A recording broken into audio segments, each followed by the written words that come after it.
이거 알아봐. 자네 아들이야. 영수증 한 장이 카운터 위로 툭 떨어졌습니다. 종이가 얇아서 손바닥에 닿는 감촉이 까슬했어요. 식당 형광등 불빛 아래에서 보니 결제자 이름 세 글자가 분명하게 박혀 있더라고요. 김정우. 우리 아들 이름이었습니다. 결제 금액은 147만 원. 결제 장소는 강남에 있는 룸살롱이었지요.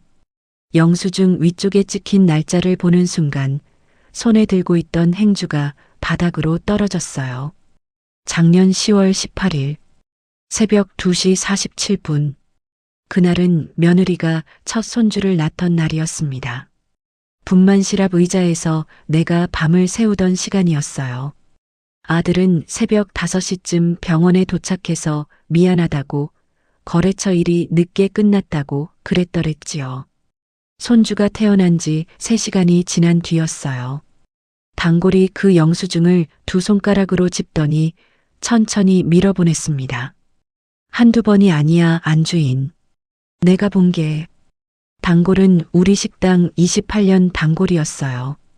일주일에 3번은 와서 갈비탕에 소주 한 병 비우고 가는 양반이었지요. 그 사람 손가락 끝이 영수증 위에 머물러 있는데 손톱 밑에 까만 때가 끼어 있는 게 보였습니다. 평소엔 그런 거 한 번도 신경 쓴 적 없었어요. 그날따라 그게 눈에 박혀서 떨어지질 않더라고요. 카운터 너머로 주방에서 멸치 다시 끓는 냄새가 올라왔습니다. 30년 동안 매일 맡던 냄새인데 그 순간엔 비린내처럼 느껴졌어요. 단골은 자리에 앉지도 않고 그대로 나갔습니다. 영수증만 남기고요. 나는 그 자리에 그대로 서 있었어요. 손님 2 테이블이 갈비탕을 먹고 있었는데 내가 카운터를 한참 비웠다는 걸 1시간이 지나서야 알았습니다. 그날 매출 정산은 다음 날 해야 했어요. 30년 만에 처음 있는 일이었지요. 그리고 그 영수증은 내가 앞치마 안주머니에 넣고 나흘을 그대로 가지고 다녔습니다. 빨래도 못했어요. 손주 100일이 보름 앞이었습니다. 빨지도 못한 앞치마 안에서 영수증 모서리가 점점 달아갔어요. 나흘 동안 손님 170명에게 갈비탕을 내었습니다. 그 영수증을 가슴에 품고 국자를 들었던 거예요. 닷새째 되던 날 새벽 가게 셔터를 올리기 전에 가게 앞 우체통 옆에 한참을 서 있었습니다. 그 영수증을 거기다 버릴지 영감 위패 옆에 둘지 그 자리에서 1시간을 고민했어요. 결국 가게 안으로 다시 들고 들어왔습니다. 그날 아침부터 가게 카운터 및 서랍 안, 향나무 상자 안에 그 영수증을 넣어두기 시작한 거지요. 그게 시작이었습니다. 우리 식당은 시장통 끝자락에 있어요. 갈비탕 한 그릇 12,000원, 갈비찜 소자 38,000원. 30년 동안 가격 올린 게 5번 뿐이었습니다. 새벽 5시 40분이면 가게 셔터를 올리고 사골솥에 불을 넣었어요. 영감은 10년 전에 갔습니다. 위암이었지요. 영감 살아있을 때부터 가게 살림은 내가 다 했고 영감은 주방에서 칼만 잡았습니다. 영감이 가고 나서도 아들 등록금이며 결혼 자금이며 며느리 혼수에 보태준 4천만 원이며 다 이 가게에서 나왔어요. 아들은 대학 졸업하고 회사 다니다가 작년에 자기 사업 시작한다고 했습니다. 무역 일이라고 그러더라고요. 사무실 보증금에 보태라고 내가 적금 깨서 2,300만 원을 줬어요. 며느리는 결혼 4년 만에 처세를 가졌습니다. 40이 다 된 며느리가 시험관 시술 2번 만에 어렵게 가진 아이였어요. 입덧이 심해서 마지막 2달은 거의 누워만 있었습니다. 내가 일주일에 2번씩 미역국이며 전복죽이며 끓여서 그 집에 가져다 줬어요.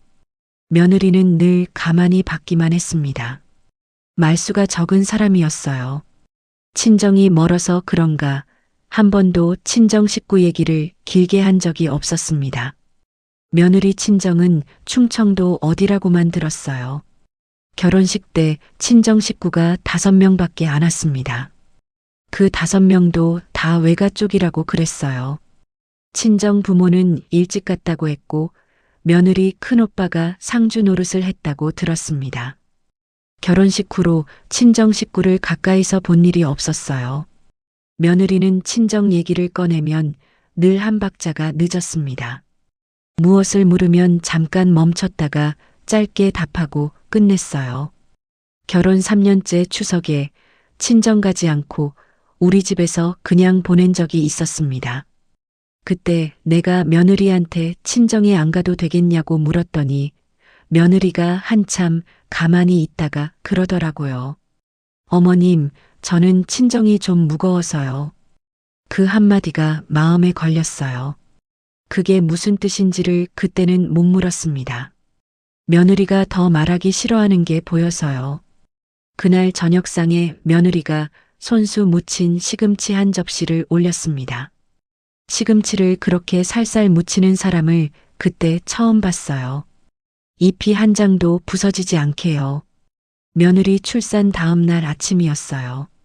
신생아실 유리창 너머로 손주를 처음 보고 나오는데 아들이 복도 의자에서 자고 있었습니다. 양복 바지에 자국이 졌고 입에선 술 냄새가 났어요. 그땐 그냥 사위들 다 그런가 보다 처세 보면서 친구들이랑 한잔했나 보다 그렇게 넘겼습니다. 며느리는 1인실에서 잠들어 있었어요. 머리맡에 휴대폰 화면이 켜져 있었는데 카톡 알림이 떠 있었습니다. 무심코 봤더니 보낸 사람이 오빠였어요. 며느리는 외동딸이라고 들었거든요. 그게 누구 오빠인가, 친정 사촌 오빠인가, 그때는 그냥 그렇게 생각하고 지나갔습니다. 알림에 적힌 한 줄을 그 자리에선 못 봤어요. 나흘 뒤 영수증을 카운터에서 본 그 밤에야 그 카톡이 다시 생각났습니다. 그 한 줄이 무엇이었는지를 나는 한참 뒤에야 듣게 됐어요. 조심해라, 그쪽 어머님은 모르신다. 그게 그 한 줄이었습니다. 영수증을 본 그 다음 주에 며느리 산후조리원이 끝났어요. 손주를 데리고 아들네 집에 들어가던 날 내가 미역이며 김치며 챙겨서 갔습니다. 현관 비밀번호를 누르는데 손이 떨려서 2번 틀렸어요. 며느리는 거실 소파에 앉아 손주를 안고 있었습니다. 얼굴이 부어 있었고 눈밑이 까맸어요. 아들은 회사 일이 바쁘다며 나가고 없었습니다. 토요일 오후 2시였어요. 며느리한테 미역국을 끓여주면서 슬쩍 물어봤습니다. 정우는 요즘 회식이 많은가 보다. 며느리가 숟가락을 든 손을 잠깐 멈췄어요. 그러더니 그냥 네, 어머님 한마디로 끝냈습니다. 그 짧은 멈춤이 마음에 남았어요. 며느리가 모르고 있는 게 아니라는 걸 그 순간 알았습니다. 알면서 입을 닫고 있는 거였어요. 부엌 싱크대 옆에 카드 명세서가 한 장 놓여 있었습니다. 며느리는 출산 전부터 카드 결제일이 되면 명세서를 종이로 출력해서 따로 모으는 습관이 있었어요. 그날 부엌에 놓여 있던 그 한 장에 룸살롱 결제 내역이 또 찍혀 있는 게 보였습니다. 이번엔 109만 원이었어요.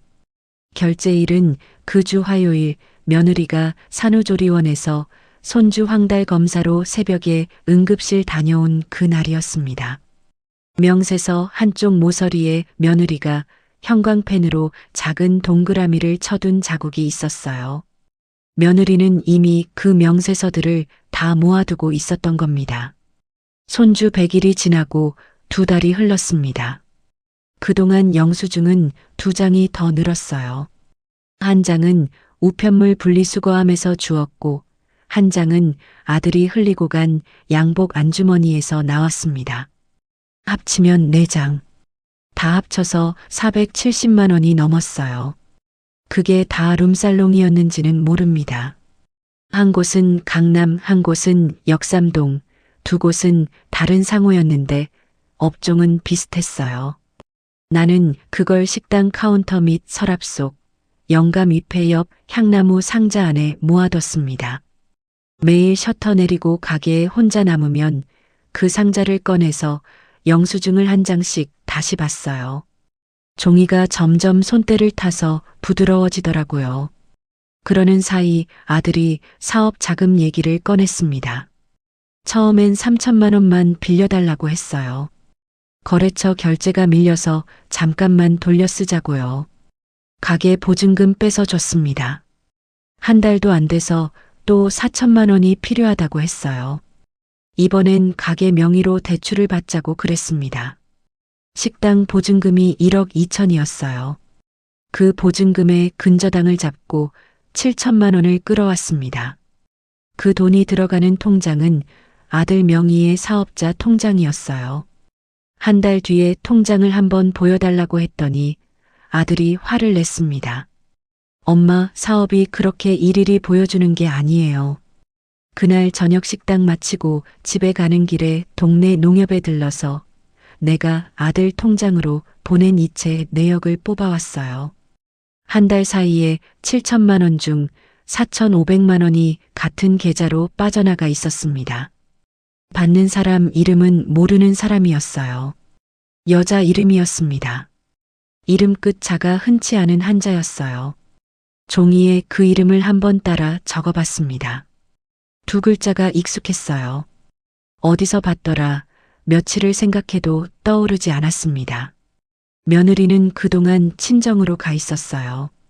손주 데리고 2달째 안 돌아오고 있었습니다. 며느리가 친정 간 게 처음이 아니었어요. 결혼하고 4년 동안 3번을 갔습니다. 한 번은 시험관 실패하고 한 번은 입덧 심할 때, 그리고 이번이 3번째였어요. 그 무렵에 단골이 다시 우리 식당에 왔습니다. 갈비탕 한 그릇 시켜놓고 절반쯤 먹다 말고 나를 불렀어요. 안주인, 영수증은 잘 챙겼고? 내가 가만히 있었더니 그 양반이 한마디를 더 보탰습니다. 그 집 며느리가 내 이종 족갓벌이야. 친정 쪽으로. 나는 그 자리에서 갈비탕 국자를 들고 있다가 손을 대었습니다. 새끼손가락에 물집이 올라왔어요. 단골은 자기 손으로 1,000원짜리 한 장 더 얹어놓고 가게를 나갔습니다. 그날 밤 향나무 상자 안에 영수증을 다시 펴서 보는데 첫 번째 영수증 결제 시각 옆에 작은 글씨로 점원 사인이 있었어요. 그 글씨가 며느리 친정 쪽 흔한 성과 같다는 걸 그날 처음 알아봤습니다. 이종 족갓벌이라는 말이 머릿속에서 떠나지 않았어요. 단골이 28년 동안 우리 식당에 왔다는 건 며느리가 결혼하기 한참 전부터였습니다. 단골이 우리 가게에 처음 발을 디딘 게 며느리가 중학생일 때였어요. 그러면 단골은 며느리 결혼 전부터 우리 식당을 알고 있었던 거였습니다. 며느리가 우리 아들과 결혼한 게 우연이 아니었을 수도 있다는 생각이 그날 밤 처음 떠올랐어요. 가게 형광등 2개 중에 하나가 깜빡거리고 있었습니다. 그 깜빡이는 불빛 아래에서 영수증을 들여다보고 있는데 종이 뒤쪽에 비치는 작은 글자가 또 하나 보였어요. 결제자 옆에 함께 결제한 사람으로 추정되는 이름의 첫 글자였습니다. 정자였어요. 우리 아들 이름의 첫 글자였습니다. 그러면 결제는 누가 한 거였는지 그게 갑자기 헷갈리기 시작했어요. 카드 명의는 아들인데 그날 그 자리에 있었던 사람이 아들 한 명이 아닐 수도 있다는 의심이 그제야 들었습니다. 아들은 그 무렵부터 집에 거의 들어오지 않았어요. 며느리는 친정에서 2달이 석 달이 되었습니다. 손주는 100일 사진도 못 찍었어요.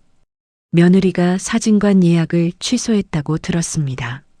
나는 매일 새벽 5시 40분에 가게 셔터를 올렸고 밤 10시에 셔터를 내렸어요.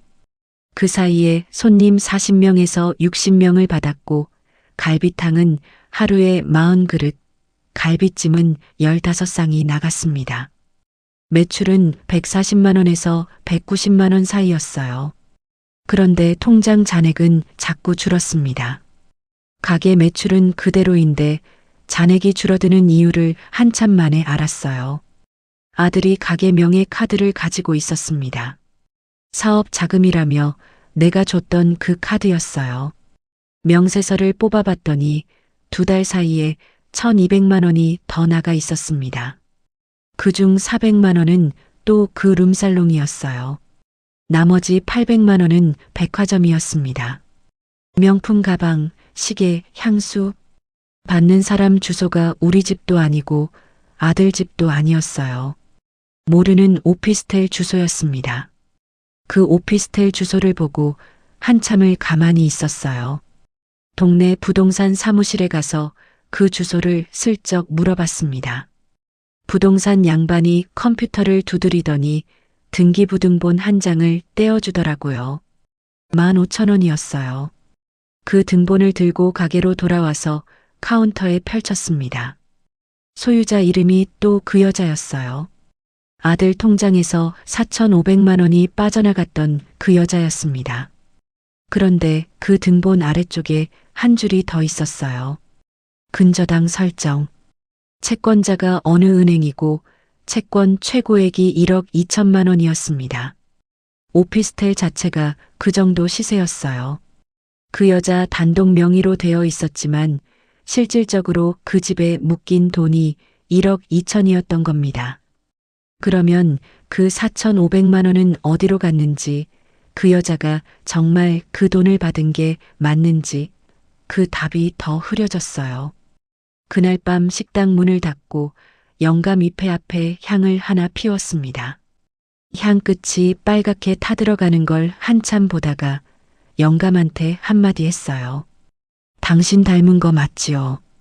영감은 살아있을 때 술버릇이 좋지 못했습니다. 위암 진단받기 1년 전쯤에 영감 양복 주머니에서도 비슷한 영수증이 한 장 나온 적이 있었어요. 그때는 내가 그냥 태웠습니다. 영감이 한 달 동안 외박을 2번 했고 미안하다고도 안 했고 변명도 안 했어요. 나는 그 일을 가지고 싸우지 않았습니다. 식당 손님 끊길까 봐서요. 가게 단골들이 다 동네 사람들이라 부부싸움하면 그 다음 주에 손님이 반으로 줄거든요. 영감은 그 뒤로 1년을 더 살고 갔습니다. 마지막 한 달은 병원에서 내 손을 꼭 쥐고 미안하다는 말만 했어요. 무엇이 미안한지 끝까지 말하지 않았습니다. 아들은 영감 임종을 못 봤어요. 회사 출장 중이었거든요. 지금 생각해보면 그때도 출장이 아니었는지 모릅니다. 며느리한테 처음 전화를 건 게 그 다음 주였어요. 친정번호로 걸었습니다. 며느리가 받았어요. 손주 우는 소리가 뒤에서 들렸습니다. 내가 한참을 말을 못했어요. 며느리가 먼저 입을 열었습니다. 어머님, 다 아시는 거지요? 나는 그저 응 한마디만 했어요. 며느리가 한참 가만히 있다가 짧게 말했습니다. 어머님, 저는 어머님이 정우 편 드실 줄 알았어요. 그 말이 가슴에 박혔어요. 며느리가 그때까지 입을 닫고 있던 이유가 그 한 줄에 다 들어 있었습니다. 시어머니가 자기 편을 안 들 거라고 처음부터 그렇게 알고 있었던 거예요. 전화를 끊고 나는 가게 카운터에 한참을 앉아 있었습니다. 향나무 상자에서 영수증 4장을 꺼내서 다시 책상 위에 펼쳤어요. 그날 밤 단골이 했던 말이 다시 떠올랐습니다. 내가 본 게 한두 번이 아니야. 단골이 본 건 영수증이 아니었어요. 단골은 우리 아들이 그 룸살롱에 며느리 닮은 여자를 데리고 들어가는 걸 본 거였습니다. 그 여자가 누군지 그 다음 주에 알게 됐어요.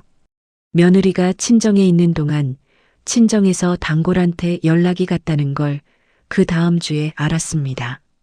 며느리 큰오빠가 단골한테 전화를 걸어서 이모님 식당에 우리 동생 일을 한번 흘려주십시오라고 부탁했다는 거였어요.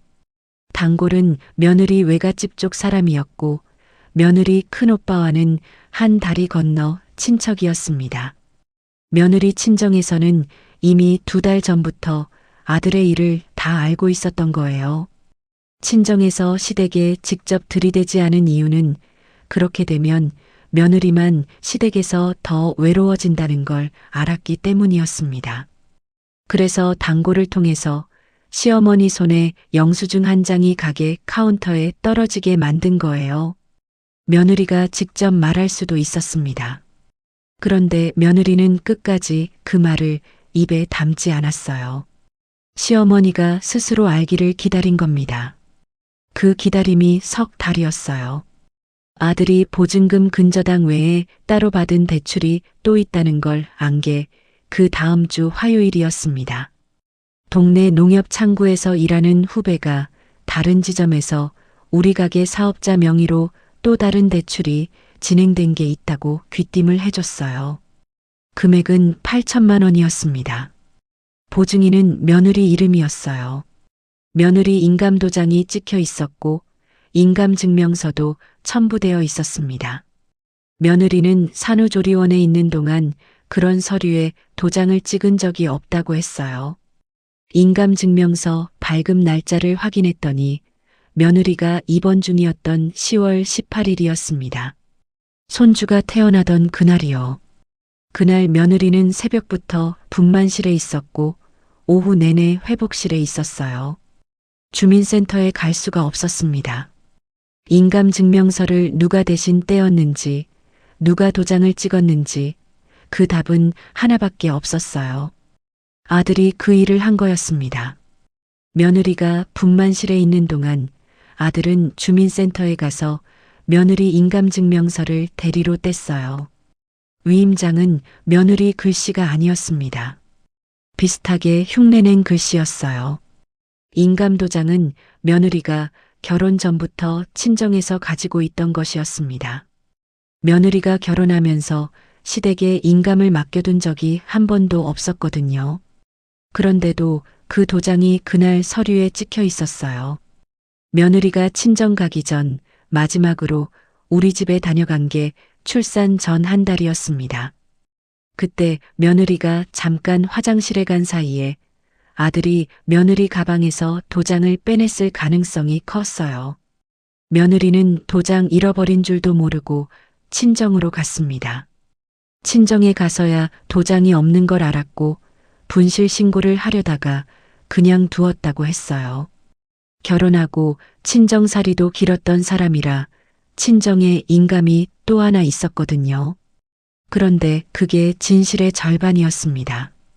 며느리한테 다시 전화를 걸어서 인감도장 얘기를 했더니 며느리가 한참을 가만히 있다가 그러더라고요. 어머님, 저는 도장을 잃어버린 적이 없어요. 그게 무슨 소리냐고 물었더니 며느리가 가방 속 도장은 그대로 있다는 거였습니다. 친정에서도 확인했고 며느리 본인이 매일 가방 안쪽 주머니에서 꺼내 보고 있다고 했어요. 그러면 그 서류에 찍힌 도장은 어디서 나온 도장인지 그 답이 한 번 더 흔들렸습니다. 며느리 인감도장이 2개라는 뜻이었어요. 진짜 하나는 며느리 가방에 또 하나는 어딘가에 따로 만들어진 거였습니다. 도장집에 가서 똑같은 도장을 하나 더 파려면 원본 도장이 한 번은 누군가 손에 들어가 있어야 해요. 그게 언제였는지 그 답이 한참 만에 떠올랐습니다. 그 8천만 원이 어디로 갔는지를 다시 통장으로 쫓아갔습니다. 같은 여자 이름이었어요. 처음 4,500만 원이 빠져나간 그 통장이었습니다. 그 여자는 오피스텔 주인이었어요. 등기부등본을 떼어보니 그 오피스텔 명의가 그 여자 단독이었는데 매매 잔금일이 10월 18일이었습니다. 손주가 태어난 그날, 며느리가 인감증명을 뗀 그날, 아들이 룸살롱 영수증을 끄는 그날, 모두 같은 날이었어요. 그날 새벽 2시 47분, 룸살롱 결제. 그날 오전 11시, 며느리 분만. 그날 오후 2시 16분, 주민센터 인감증명 발급. 그날 오후 4시, 오피스텔 잔금 송금. 단골이 식당 카운터에 영수증을 던지고 간 그날 밤 내가 처음 본 그 결제 시각은 그 모든 일의 시작이었습니다. 영수증 한 장이 시간표의 첫 줄이었던 거예요. 그 사실을 알고 나서 나는 향나무 상자를 한참 들여다봤습니다. 영수증 4장이 다 같은 시간표 안에 있는 종이였어요. 며느리 친정 쪽 단골이 왜 그 영수증을 처음에 나한테 건넸는지도 그제야 이해가 됐습니다. 단골은 이미 다 알고 있었던 거였어요. 며느리 친정에서도 다 알고 있었던 거예요. 다만 며느리가 시댁 쪽에서 먼저 알아주기를 기다리고 있었던 겁니다.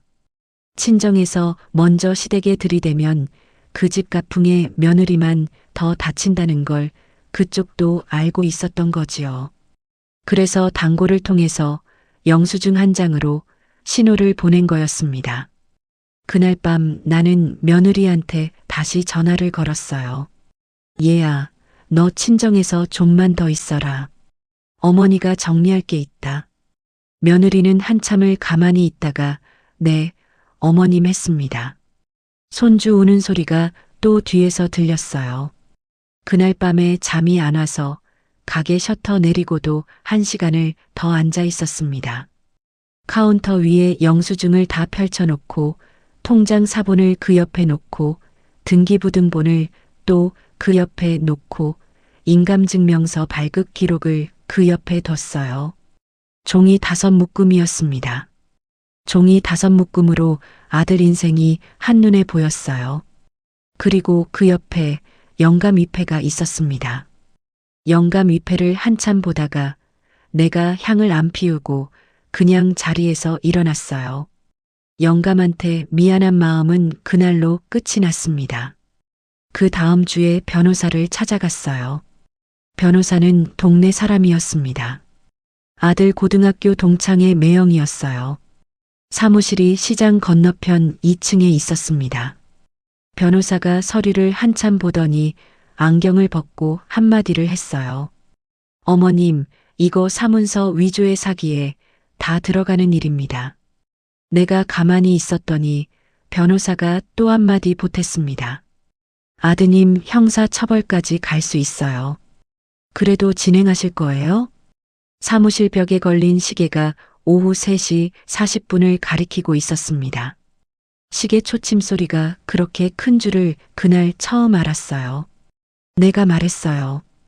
예, 진행해 주세요. 변호사가 서류 봉투에 도장을 찍었습니다. 위임장에 내 도장을 찍은 게 4년 만이었어요. 영감 장례 치를 때 마지막으로 찍어보고 그 뒤로 한 번도 안 찍은 도장이었습니다. 변호사 사무실을 나와서 시장통을 걸어가게로 돌아오는 길이었어요. 평소에 10분 걸리는 길이 그날은 40분이 걸렸습니다. 청가상 앞에서 한 번 멈췄고 떡집 앞에서 또 한 번 멈췄어요. 떡집 주인이 인사를 하는데 내가 그 인사를 못 들었습니다. 가게에 돌아와서 카운터에 앉았는데 그날 저녁 손님이 평소의 절반이었어요. 시장통이라는 데가 그래요. 가게 안주인 표정이 바뀌면 그게 다음날 메뉴판 가격보다 먼저 동네에 퍼집니다. 그날 밤 셔터를 내리고 나서 가게 안에 혼자 앉아 한참을 영감위패를 봤어요. 영감한테 한마디만 했습니다. 당신은 술자리에 갔지 며느리 인감은 안 훔쳤지요. 그 한마디로 영감과 아들의 자리가 내 마음 안에서 갈렸어요. 그 다음 주에 며느리가 친정에서 우리 가게로 왔어요. 손주를 안고 들어왔습니다. 손주가 처음으로 우리 가게에 발을 디딘 날이었어요. 가게 의자에 며느리가 앉고 그 옆에 손주가 카시트째로 놓였습니다. 손주 100일이 그날로 보름 지나 있었어요. 며느리한테 변호사 사무실 서류 사본을 한 장씩 보여줬습니다. 영수증 4장, 통장 이체 내역, 인감증명서, 발급기록, 오피스텔 등기부등본, 며느리 보증 들어간 대출 서류. 며느리는 종이를 한 장씩 손으로 짚으면서 봤어요. 마지막 장을 보고 나서 며느리가 처음으로 입을 열었습니다. 어머님, 그 도장이요. 친정 도장이 아니라 결혼할 때 시댁에서 새로 파주신 그 도장이에요. 나는 그 말을 듣고 한참을 가만히 있었어요. 결혼할 때 며느리 인감을 새로 파준 게 영감이 죽은 다음이었습니다. 내가 직접 도장집에 가서 며느리 이름으로 파줬어요. 그 도장이 어떻게 생긴지 내가 제일 잘 알았습니다. 며느리가 그 도장을 잃어버린 게 아니라 시댁에 그 도장이 한 번도 간 적이 없었던 거예요. 그러면 아들이 그 도장을 어떻게 가지고 있었느냐? 답은 하나였습니다. 며느리 가방에서 빼낸 게 아니라 처음부터 시댁에 보관돼 있던 그 도장을 아들이 가지고 있었던 거였어요. 도장집에 다녀온 그날, 내가 그 도장을 영감 잎의 옆 향나무 상자에 잠깐 넣어뒀었습니다. 그리고 그 도장을 며느리한테 전해준 게 결혼식 며칠 전이었어요. 그 사이에 아들이 그 도장을 한 번 더 가져다가 똑같이 하나 더 판 거였습니다. 인감 도장을 똑같이 2개 만들어 둔 거예요. 그러니까 며느리가 결혼하고 가지고 있었던 도장은 진짜 인감이었고 아들이 따로 가지고 있던 도장은 똑같이 생긴 가짜 인감이었던 겁니다. 그런데 그 가짜 도장이 동사무소에서 진짜 인감으로 등록돼 있었던 거예요. 등록은 아들이 미리 해뒀습니다. 며느리 모르게요. 결혼 직후 며느리 신혼여행 가 있는 동안에요. 그 사실을 듣고 나서 며느리가 카운터에 손을 짚었어요. 카시트 안에서 손주가 한 번 움직였고 며느리가 손주 발을 손으로 한 번 쓸어줬습니다. 며느리가 다시 입을 열었어요. 어머님, 저는 결혼하고 처음 1년 동안 통장 이름이 자꾸 바뀌는 게 이상했어요. 그게 무슨 말이냐고 물었더니 며느리가 가방에서 통장을 한 권 꺼냈습니다. 농협 통장이었어요. 통장 명의자란이 2번 정정되어 있었습니다. 한 번은 결혼식 직후, 한 번은 그 다음 해에. 명의 정정 도장은 동사무소 직인 모양이었는데 둘 다 같은 도장이었어요. 같은 도장이라는 건 같은 사람이 같은 자리에서 손을 댔다는 뜻이었습니다. 며느리는 그 통장으로 자기 월급을 받았는데 결혼 후 첫 1년 동안 통장 잔액이 매달 같은 날에 비슷한 금액으로 빠져나가고 있었다고 했어요. 며느리는 그게 가족 생활비라고 들었답니다. 아들이 그렇게 말했다는 거예요. 그 돈은 가족 생활비로 들어간 적이 없었습니다. 그게 어디로 갔는지는 통장 이체 내역을 다시 뽑아봐야 알 수 있는 일이었어요. 그날 밤 변호사 사무실로 그 통장 사본을 들고 갔습니다. 변호사가 통장을 보더니 안경을 벗고 한참을 가만히 있었어요. 그러더니 그러더라고요. 어머님, 이건 아드님만의 일이 아닐 수도 있어요. 그 한마디가 가게 형광등 아래에서 한참을 떠나지 않았습니다. 며느리가 그 말까지 듣고 손주 카시트에 손을 얹었습니다. 손이 떨리고 있었어요.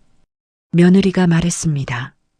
어머님, 저는 어머님이 정우 편을 드실 줄 알았어요.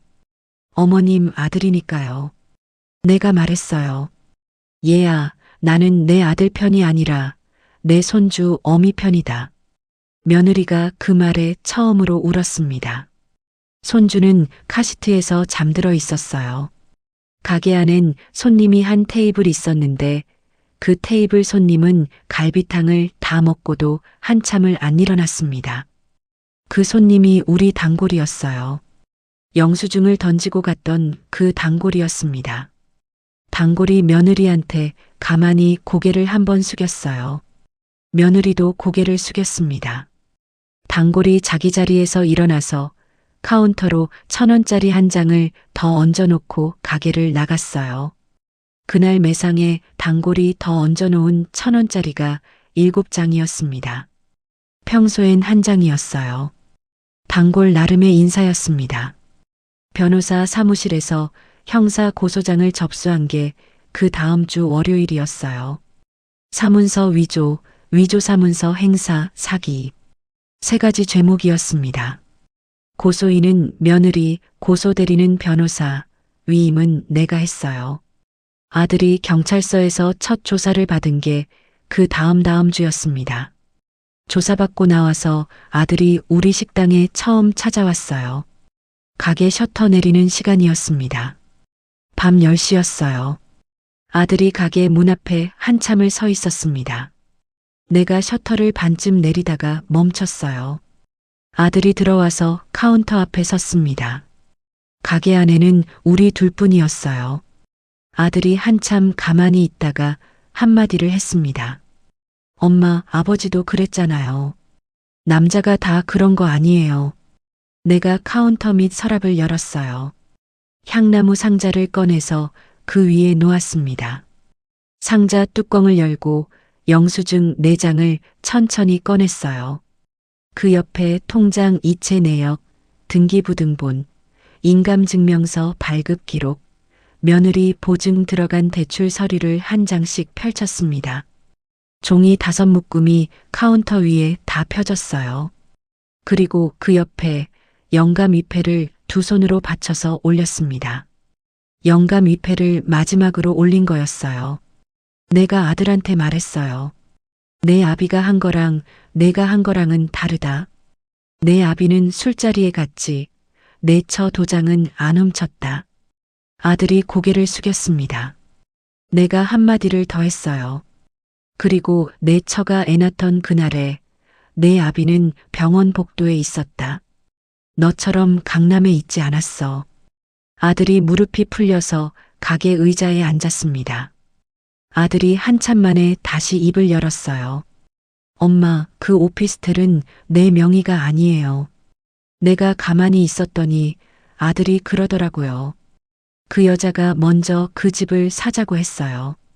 거래처 사장 부탁이라고 했어요. 내가 그 말을 듣고 한참을 카운터를 짚었습니다. 아들이 또 그러더라고요. 엄마, 나는 사실 그 여자 누군지도 잘 몰라요. 거래처에서 소개받았어요. 내가 그제야 알았습니다. 아들은 그 일에 자기가 무엇을 한 줄도 모르고 있었던 거예요. 거래처 사장이 시킨 일을 자기 명의로 했던 겁니다. 그 거래처 사장 이름을 물었더니 아들이 한참을 가만히 있다가 한 글자씩 떼어 말했어요. 그 이름이 10년 전에 우리 영감 장례식에 마지막으로 다녀간 사람의 이름과 같았습니다. 영감 살아있을 때 영감을 술자리로 끌고 다니던 사람이었어요. 영감이 위암 진단을 받기 1년 전 외박 2번을 하게 만든 그 사람이었습니다. 그 사람이 10년이 지나서 우리 아들을 같은 자리로 끌고 들어간 거였어요. 영감 양복 주머니에서 나왔던 그 영수증이 다른 모양으로 우리 카운터에 다시 돌아온 거였습니다. 내가 카운터 위에 종이를 다시 한 장씩 걷어들였어요. 영감 위패도 다시 향나무 상자 옆에 놓았습니다. 아들한테 마지막으로 말했어요. 가게는 내 처랑 손주한테 돌아간다. 변호사 다 정리해놨다. 너는 내 죗값 치르고 그 사람부터 같이 끌고 들어가라. 아들이 그 말을 듣고도 한참을 의자에서 못 일어났어요. 가게 셔터가 반쯤 내려진 채로 시장통 골목바람이 안으로 들어왔습니다.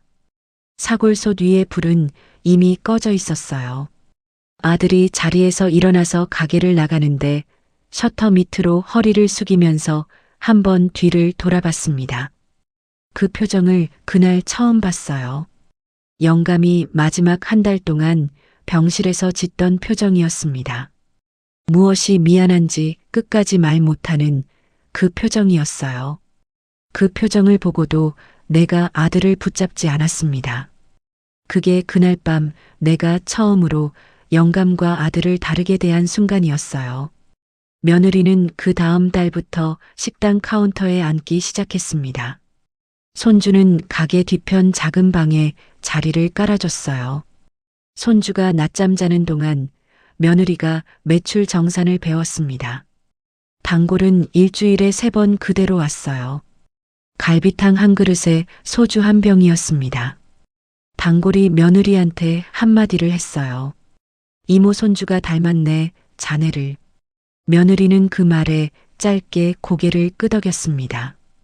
단골이 며느리 친정 쪽 이종 조카뻘이었던 게 그제야 며느리한테도 정식으로 인사가 됐어요. 단골은 그 뒤로도 한 번도 그 영수증 얘기를 다시 꺼내지 않았습니다.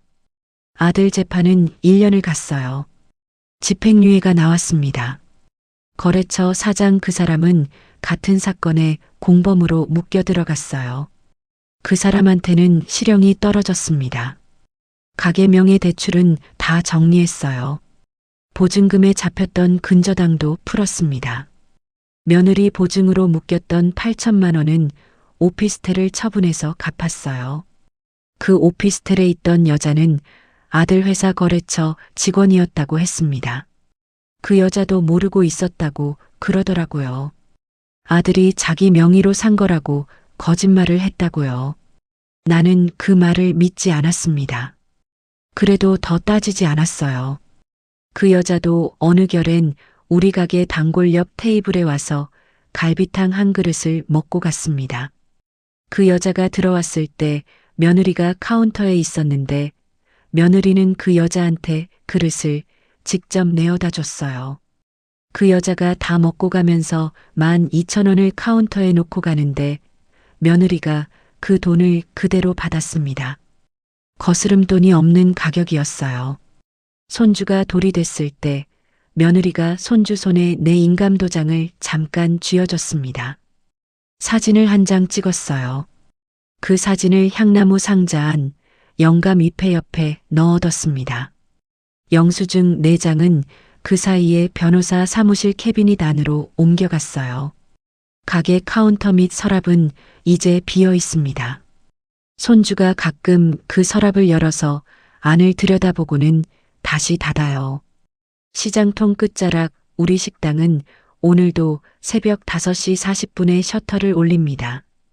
사골솥에 불이 들어가고 멸치 다시 끓는 냄새가 골목으로 퍼지지요. 카운터에 며느리가 앉고 그 뒤에 내가 앉아 있어요. 단골이 들어와서 갈비탕 한 그릇을 시키고 1,000원짜리 한 장을 더 얹어놓고 갑니다. 가게 형광등 불빛 아래에서 종이는 모두 같은 색으로 보입니다. 영수증이든 등기부등본이든 손주 100일 사진이든요.